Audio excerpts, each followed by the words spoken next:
morning, everybody. I have coffee. I toast to you and all you do. I hope you're having a fantastic day today.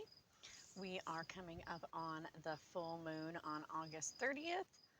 And just, to clear up some brief confusion, I've talked about this before. It is not a blue moon, it just happens to be the second full moon in the month of August. Blue moon is when there are 4 full moons in a season so normally this season, each season, like winter, right now we're in summer, normally it has 3 full moons. And if we were to have a true blue moon, it would be the third full moon in a season that has 4 full moons. There are only 3 full moons this summer, so it just happens to be a moon. Uh, 2 moons in August. So it is, however, a super full moon, and it is the largest of the super full moons that we're in this season of. And so it is going to be very big, it is going to be very bright, it's going to be beautiful, and it is also going to be felt very strongly. So the tides will be higher, but you'll also feel this energy in yourself as it, you might feel a little more emotional, you might feel just this really expanding energy. And that is that super full moon. So it should be very beautiful and very fun. Now this full moon happens, like I said, on August 30th, Pacific Standard Time. It is at 9:35. So here it'll be 9:07. It'll be a little bit before dusk that it happens in Colorado. It is the 31st in the UK, so it doesn't happen until it's funny to say it doesn't happen until, because it's happening at the same time. In the UK, it'll be the 31st. So it is also in Pisces. And so the Pisces full moon is very emotional. It is very fluid. The energy is very, very connected with this water energy. So you're really going to feel this expanding emotions, especially with this moon. Now, it is in the sun is in Leo, so actually I lied, the sun just moved into Virgo. So this is a Virgo Pisces moon, and on this axis, we very much have a balance between our physical world and our spiritual world. So Virgo is very much about our mundane, our habits, our practices, our health, our well-being in the physical world, where Pisces is very much about spirituality, dreaming, intuition, the fluid other side of things. And so this is very much opposites. And we have the physical and the spiritual. If we were to look at this in numerology, it would be the 11, that mastery of spirituality, and then the 22 with the mastery of our physical realm. And so we have this place where we all need to find balance. So this can be troublesome for some. Others, it is a good time to just enjoy that balance. It is a time when we will be reminded where, maybe we're spending too much time in our dreams, or maybe we're spending too much time focused on the reality of what could happen or what is happening, and how we need to kind of balance that out. So,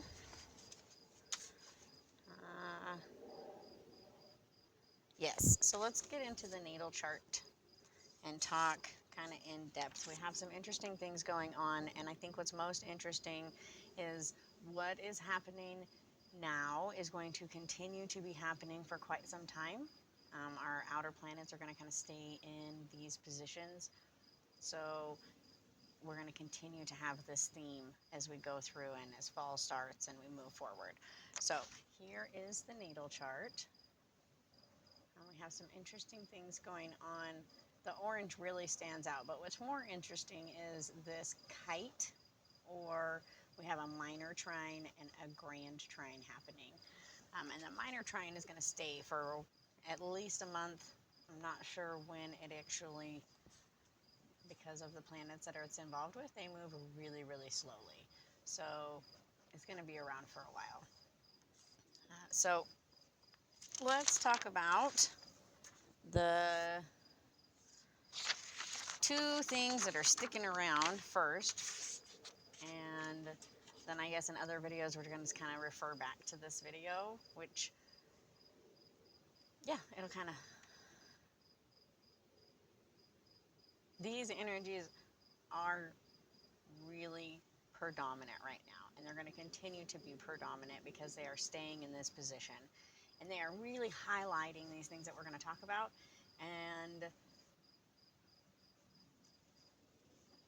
it's big change. Pluto is involved in both things, so it is really highlighting this big change, big things coming to the surface, realities, truths. And so the first one is the Grand Kite, which the minor trine aspect is between Pluto, Neptune, Uranus, and Uranus is conjunct with Jupiter. So this Uranus-Jupiter conjunction is really expanding of this eruptive change, volatile, big, sudden, huge change. We're talking volcanoes, eruptions. And then we also have Neptune, which is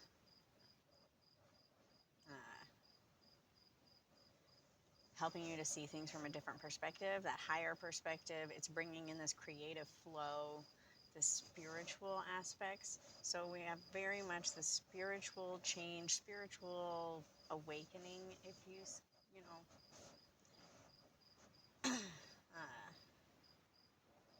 we're going to have a lot of intuitive growth. Your dreams are going to be really strong. So dream magic is going to be really amazing. This is a good time, like as you go to sleep, you put the journal next to your bed, you lay down, and you tell yourself, okay, whatever your question is, whatever you're seeking, you just begin to think about that as you drift off to sleep. When you wake up in the morning, before you open your eyes, replay your dream, process it, think about it, and then immediately write it down. Try not to lose it by opening your eyes right away and, maybe go into whatever. But just stay in that moment, write it down, and see what your dreams are coming to you. You're going to see big truths revealed. And something about this trine that I find interesting is, so Pluto is very much big change, final change. This talks about life and death and rebirth and this big cycles.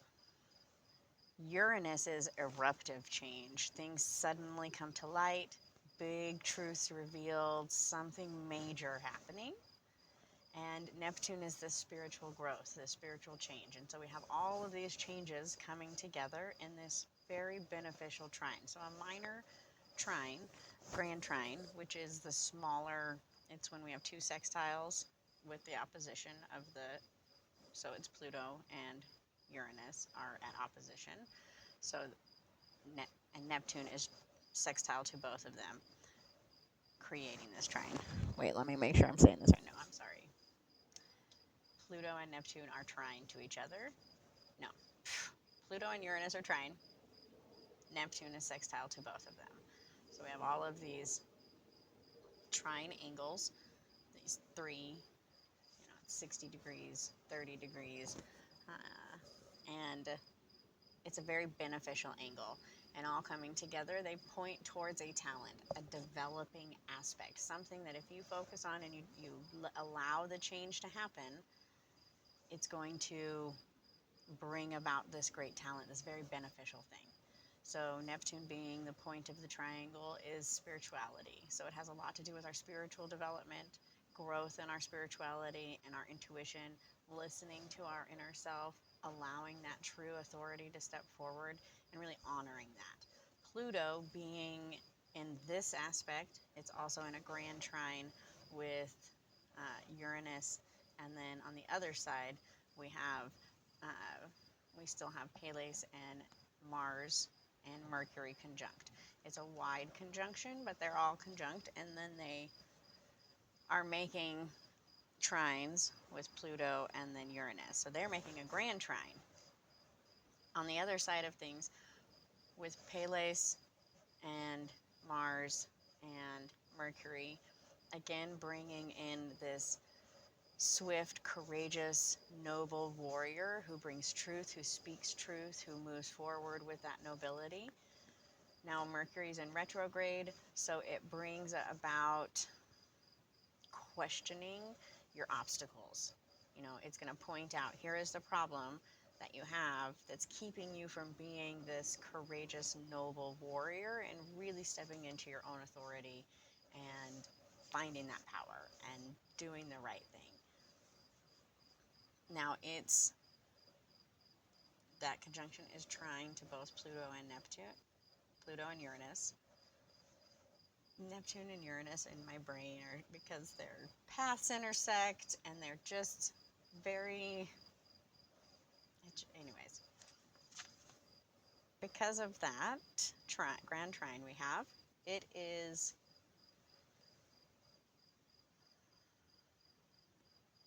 going to bring about a truth in this questioning. So whatever is keeping you from being this noble warrior for yourself, like stepping up to do the right thing. I talk about this in a lot of the videos. If each person stood up and did the right thing that was best for themselves and their community and acted with kindness and courageousness, you know, this noble white knight that steps up to do the right thing no matter what, if we all stepped forward with that, we would create this great, better, big, beautiful society. And we need to step into that authority. Now, with the retrograde of Mercury, Uranus, and Pluto, there is going to be a disruptive truth revealed. I think a lot of people are going to have an awakening moment, an aha moment, and it might be hard to swallow, but it's going to, for lack of better words, Uranus is just going to flood the situation and say, hey, this is reality. Here we are. Now let's process this, let's heal, and let's step forward with our own authority, being that better person. And it's not just these trines. So we'll get into a couple other things that are also furthering that direction. We have, like we've been talking a lot about, we have Pluto in this square with the North and South Node. And it's going to continue to happen for a while. These are really slow moving planets, and they are in this place of grand awakening with the minor trine and then this grand T square. They're going to stay through. The trine will stay through until at least October. I don't know how much further or past that. It might continue through more time in October. It might go all the way to November, December. The T square will continue till next year. And this is really a time of spiritual awakening. We are stepping into the age of Aquarius, which is this very fluid, very grassroots energy that's like what is best for the community, and let's step forward and step up as the small people to do the right thing by the individual and stop this like greedy, mongering, unhealthy society that we live in. So like I said, they're going to stay around for a while. And this Pluto, something that through research that I've been doing today and then on just this moon specifically, we have this interesting phenomenon happening with the North and South Node. So the North Node is conjunct to Sirius and Chiron. No, sorry.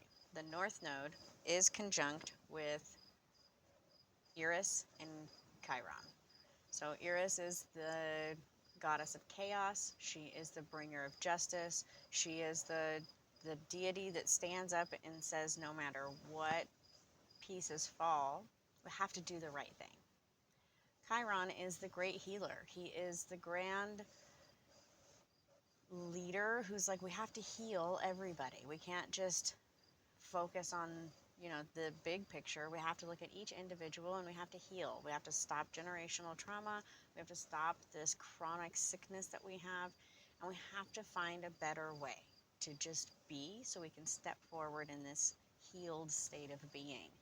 And together, in conjunction with the North Node, they are creating what feels very disruptive because it's very shaking of our reality. Whenever Eris is involved, I mean, if we think about her myth, she threw the golden apple onto the table and called out all of these goddesses for being so vain, and all of the gods for being so vain and just in themselves that they were letting earth and people suffer. And so this is really calling on this as our society, as we step through and we are creating this new society, this new growth, this new place in our spiritual evolution as a collective. We are really being called on this righteous justice, this noble truth. On the other side of that, we have the South Node, which is conjunct to um, Humea and Ceres. So Humea is the goddess who brought bounty out of nothing. And Ceres is the grain goddess who brings about the harvest. So we have these two very bountiful energies that are a reminder of what we can achieve. If we heal and we find this balance and we learn to step forward with a good conscience and be kind and courteous and do the right thing by each person, each individual, and heal on that level, we're going to step through to this beautiful bounty that we have on the other side. And Pluto is really shaking up the truths that we thought that we had. Pluto is reminding us of all of those things that we've buried over the last 100 years, 200 years, since 300 years, since Pluto has been in this position. All of the things that we buried, all of the things that we got rid of, we were like, oh, let's not talk about that. Let's put that under the rug. You see a lot of like pedophilia. You see a lot of like corruption, power struggles, all of these things kind of coming to the surface and really being in our face to the point where it's hard to look away. You can no longer say, oh, that's not happening in our society, or I'm not seeing that, because it's right there in your face, constant reminder. It's just coming up again and again, and that's that Pluto in retrograde in this place of the end of Capricorn, really just reminding us, like, you can't sweep all this stuff under the rug. We have to heal from these things. We have to just see these truths, and we have to know. And that is really, really encouraged and strengthened by this Chiron-Eris North Node conjunction. And with Chiron and Eris both being in retrograde, it is really emphasizing that, like, the golden apple on the table, the problem is in your face. So if you feel overwhelmed by something, if something is just like pounding at your subconscious and you just can't get that thought out of your brain, there's a reason for that. That is this energy calling to that, and that's something that you need to face and you need to deal with. And it's not necessarily something that you want to. But with Uranus being in such a predominant place and what's going on with Pluto and the trines, it is like if you realize that these changes are necessary and they're good for you, and you kind of start to allow them to happen, this eruption of Uranus is not going to be this crazy volcanic flood of insane change. If you choose to look the other way and pretend like nothing is happening and kind of, I don't need that, it's going to erupt in your face. It's going to be like, bam, this is happening. Regardless if you want it to or not, these changes are happening. We're having this great spiritual collective conscience transition. And so I highly recommend just taking that moment, especially under this full moon and in the time between the full moon and that next dark moon, to really contemplate all of these reflective places that you're getting all of, like I said, whatever information is just like pounding at you. Hear it, listen to it, see what lesson you need to take from that and heal. And because this has to do with like grand things, who is your inner authority, who are you giving your authority to, but also what trauma is leading your decisions. We carry with us so much trauma on a day-to-day basis, and Chiron comes in and it like lifts that load off of you and it puts it in front of you and it says, here is what you're carrying. Why? For what purpose is this serving? How is this helping you? How is this hindering you? What are you doing with all of these things that you're carrying? And it really, I think, with Neptune being in this minor trine, gives you this higher perspective to be able to see things from like this divine angle, like be able to look with hindsight or 2020 or whatever and see I am this person. This is who, this is who I am. This is what made me this way. These are the things that I can let go of. These are the things I need to heal from. And these are the things that I need to support myself in and really allow myself to heal and step forward. Because on the other side of that, we have this beautiful bounty awaiting us. It's like this threshold. And we're just going to sit in this threshold and really take in all this information so we can step onto the other side and accept that bounty. Part of the reality check that's also going on right now is that the moon is conjunct with Saturn. And Saturn is that reality check. It is that like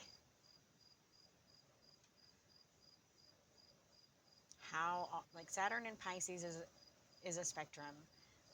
On one hand, we have I feel my feelings so thoroughly, it's almost too much, probably too much. Ugh. And on the other side of it, I put my feelings away and I don't think about them and I don't feel them and I don't acknowledge them. So like the healthy place to be on this spectrum is right in the middle, where you find balance between these two places. You might not always be willing to deal with your emotions, or you might deal with, but you'll find that space so that you can heal and you can process and you can work on that. Most of us sit somewhere closer to one side or the other. And this full moon with the conjunction of Saturn and the moon in Pisces is that reality check. It asks you, are you overindulging in your feelings? Are you playing the victim again and again so that you can like relive these feelings? Or are you on the other side of that and do you just put your feelings in a box and you pretend they're not there and you just, that's fine, this is reality, I just need to live in. And where do you sit on that spectrum?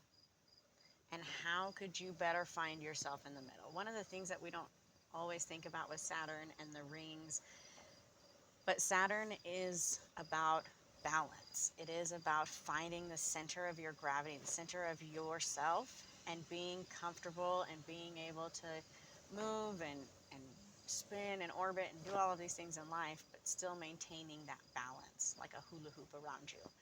But how can you do that without thinking about it? How can you find that balance and harmony in such a way that you're not constantly thinking about how do I find balance? You have to find that place. And so when Saturn comes into like conjunction with the moon, it's very much about our emotions. And these things are happening in Pisces, so it is those deep-seated emotions. With that Chiron Eris thing going on, it just really brings up this generational healing, this deep healing. This moon is calling you to heal those deep wounds so that you can manifest this better person, this better future, this better place in your life. We also have Venus doing something amazing in its retrograde, which I feel like has kind of rocked some relationships. It's really made people think about where they sit in this reality and their financial, excuse me, in their financial and in their relations, like where are you in this physical world? So in conjunction with the sun, we can't see Venus in the sky, it's hiding. And now as it comes out of this conjunction, we can just barely begin to see it, and it is like this rebirth, this coming out of darkness. Venus is returning from the underworld and stepping into the light, and it is like this innocent, new self-love. And being in retrograde, it's making you really question, like, where is my inner self-love? Where is this innocent, pure, beautiful love that I have inside, and how can I express that more freely? How can I express that for myself? How can I express that for the people around me? How can I really step into this place of beautiful, endless self-love? Because remember, it's always there inside you. You constantly have this eternal source of love connecting you to the divine feminine, mother nature, great universal nurturing energy is always in you, and it is always available. And all you have to do is step into that and allow that to flow forth from you. So, as it comes out from being in conjunction with the sun and it moves into this new place, Venus just brings in this beautiful, beautiful loving energy. And it is a reminder to like allow that energy. What is blocking that energy from flowing all the time? Now, Venus is square to Jupiter, so that is a beautiful expanding energy. It's one of the more beneficial squares, but just be careful not to take that too far. Don't overindulge, don't step too far, don't overstep those boundaries. We still need to have our boundaries. This is a really expanding self-love, like beautiful, beaming light from within that just surrounds you with healing, well-being, beautiful energy. And I feel like I'm forgetting something.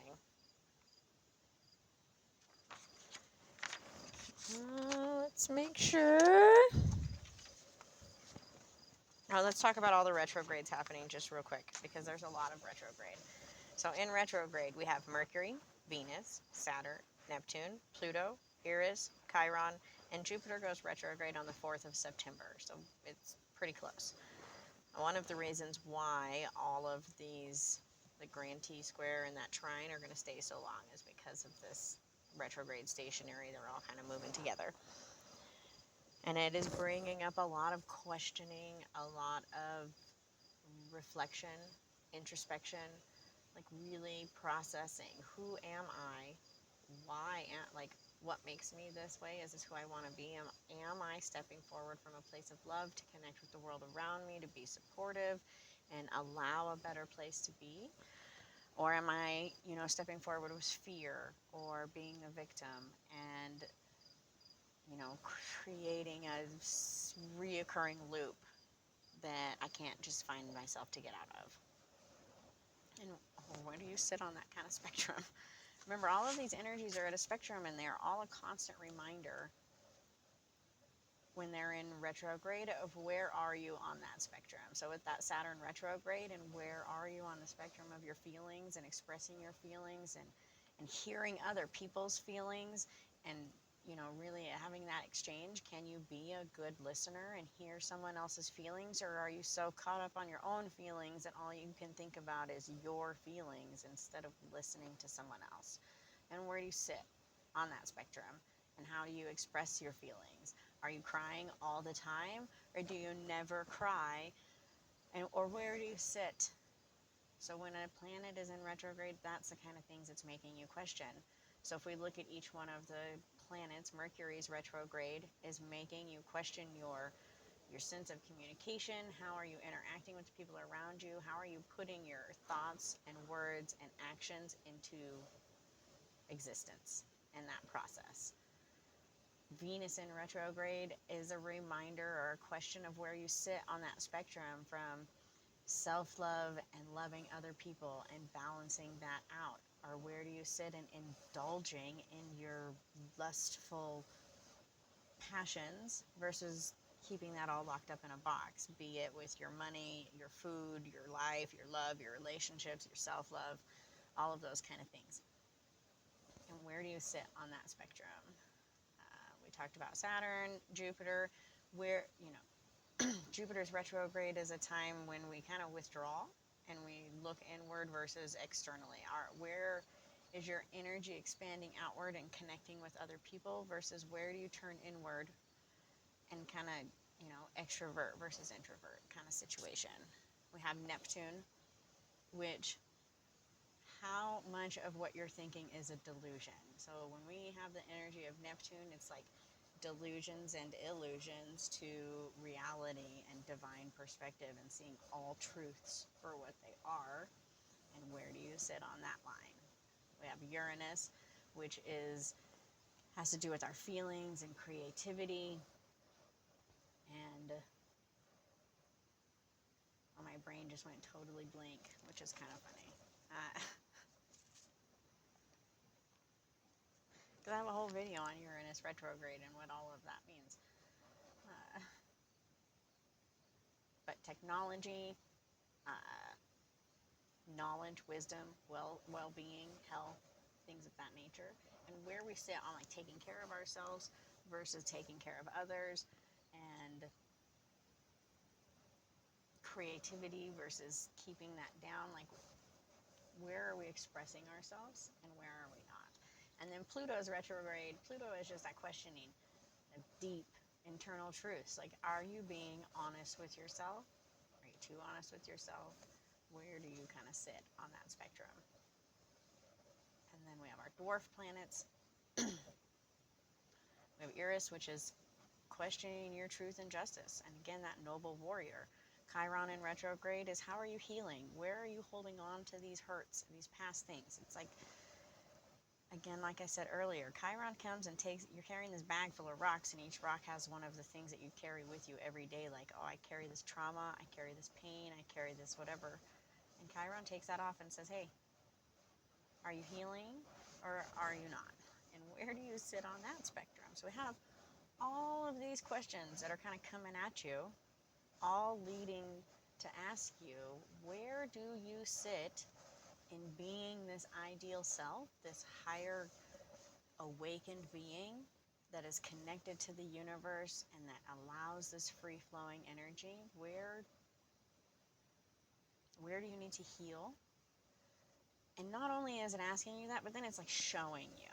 It's saying, oh, this is where you need to heal. Well, here is what you need to do to heal that.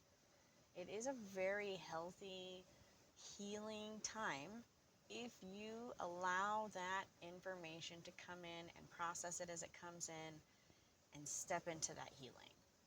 Like I said earlier, if you don't step into the healing and kind of allow it to work its way through and come in little waves, or just pick it up, it's going to come as a great eruption of change that is like, bam, now this whole new thing is happening. We had this horrible, devastating thing happen in Hawaii. We're seeing wildfires happen in other places. I saw another post of these people's house just burnt down because of a phone charger, and it actually burnt down 7 houses in the neighborhood. Like, there's just crazy things going on around the world that are quick. Bam. Like, we have a problem, and here it is. And then it's going to clear away all of the brush, all of the misinformation, all of the stuff that we cover our face with, and we say, oh, I don't want to see this reality because it's too much. Well, here it is in your face. So if we don't want it to all be like that, we need to step back and we need to start seeing these things. Like, the sad, devastating thing that happened in Hawaii could have been prevented. There could have been things that changed, if they took better care of the earth, if they made sure that they had more local grasses, if they were doing things to be more mindful of our interaction with Mother Nature.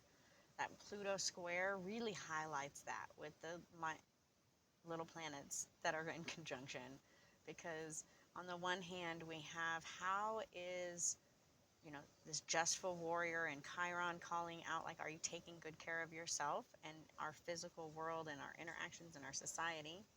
And on the other side, we have these 2 beautiful manifesting goddesses, and they are asking you, like, what are you doing to manifest your reality? And are you being true to yourself and finding this balance?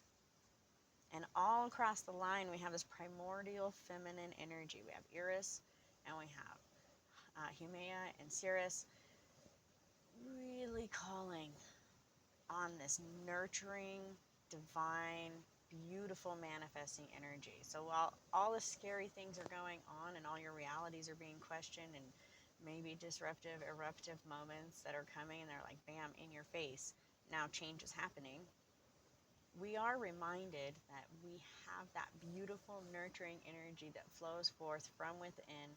We are all connected to this cosmic nurturing energy. It is a blessing that helps us to step forward and heal and be prosperous. And so as we step through these tough times of all of this retrograde and this questioning of our reality and healing, just know that the bounty is on the other side and it's there waiting for us as we heal. So don't turn away, don't try to hide from it. Take it in as it comes, one piece at a time, and just work through that so it doesn't just blow up in your face and earth-shattering major change. Allow this to happen, process it, and take this time to really reflect. Are you allowing this divine energy to flow forth from above and below and inside and really connect you to Mother Earth, to the universal energies, to that divine source of internal love, and create this fluid, beautiful, flowing energy that allows you to heal and connect with the collective conscience and really step forward as a collective conscience to the other side of this awakening. So, with all of that said, I really feel like I need a diagram and like some pictures instead of my garden so that I can like point. Maybe we'll work on that. Maybe I'll get a big poster board. I just don't like editing videos. So we'll see where we get from here. I hope everybody has a fantastic day. I hope you really enjoy this full moon coming up and that you really sit with this divine, beautiful, flowing energy and allow it to help you heal and see the places where you need to make those shifts so that you can be in this healthy, beautiful place. So, many blessings to all of you. I hope you have a fantastic day. Please, if you have any questions, just ask and I will do my best to answer them. I know sometimes I get a little technical or a little too much, but it's fascinating to me, the interaction. So I just have to share that knowledge. So if you have any questions, please ask. I'll be able to answer those questions. Anyways, I hope everybody has a fantastic day. Don't forget to like and subscribe, and we will see you all soon. Many blessings.